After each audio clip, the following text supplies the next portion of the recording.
Yo, what's up everybody? It's Thursday night, Camden town in London, England, and I'm walking back to my hotel, and unfortunately nobody came to the show tonight because these riots have really disrupted the festival, although everything's a lot more calm tonight. And as you can see, I'm taking you on the street with me so you can see what's up firsthand. But tonight was kind of disappointing because, you know, I prepared to do a show and they canceled me and one other show tonight, so it is what it is. But I'm looking forward to tomorrow. I have a lot of reservations actually all weekend, so it looks like Friday, Saturday, and Sunday are going to be big shows for me. But I also went and saw a couple of other shows from the festival tonight because I felt like, you know, that's really what the artists have to do at this point, is support one another, because, you know, people from outside of this town are afraid to come and afraid to really be out at night. I mean, you're looking at the streets right now and there's some people out, but usually these streets are just packed at this hour. So, you know, there's still people feeling the reverberations of the riots, and I think it's going to be that way probably until next week, because things have really calmed down now. It really was amazing when I first got here. I got in from Heathrow in the airport and I took the train, or the underground as they call it here, and I was told that I should take the train to Chalk Farm stop, which is where my hotel was, and it took me about an hour and 20 minutes from the airport. And then when I got close to the station, I was told that my train station was closed. And so I asked why, and they said there's some kind of police activity or something like that. So anyway, I was told to get off at Camden town, which is like right smack in the middle of Camden.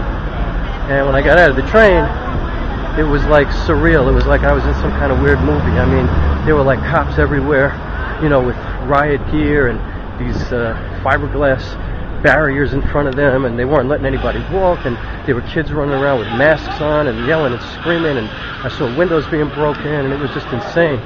And so anyway, I'm standing there like really feeling kind of vulnerable because, you know, I got my backpack and I got my bag, and I just feel like I got a big sign on me saying, "Tourist, come fucking kill me, or at least rob me." And so I just start walking around, and the cops, so then I tried to get a cab, but the cabs refused to take me to my hotel when I told them where it was. They were like, "No, that's right in the middle of everything," so they wouldn't take me. So I asked the cop, "Where do I go?" And he's like, "I don't know." So I just start walking. I don't even know where to go. I'm walking everywhere, and I walk around probably for about an hour, just totally lost. I keep going in the wrong direction. Every time I get to a main road, they turn me around and tell me it's closed. And then finally, this young fashion student from Japan asked me if I was lost, and I told him I was. And so he said, "Come on." And I figured, what the fuck, if I'm going to get killed, I might as well get killed by this motherfucker. I feel like I have a chance with him. So, you know, he starts walking me around, and we start going through these back alleys and these back streets, and you know, it's like really dark, there's nobody out, and I'm just getting really paranoid. Every once in a while you see people like sprinting across the street, you know, and it's just really weird. And also I got no phone access. It's feeling kind of third world to me. It's really bizarre. And so every time we get to a main street, we get turned away by the cops. They tell us we can't walk on that street. And so finally, after, believe it or not, 4.5 hours, I get to my hotel. When I get to the hotel, they don't even want to let me in. It's like the guy is so paranoid, he won't even let me in. I finally get in, because I told him I would break the window.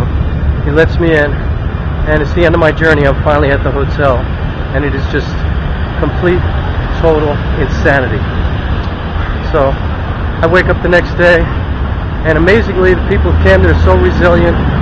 You know, there's broken windows everywhere, businesses have been destroyed, there have been fires, and the people are out here just business as usual. You know, the markets are full, kids are running around doing their thing, and I do my show, and I have an amazing show with a very small audience, but the most amazing, one guy in particular was just amazing. He was crying, he was laughing, it was crazy. And so here I am in London, It's been a very interesting experience.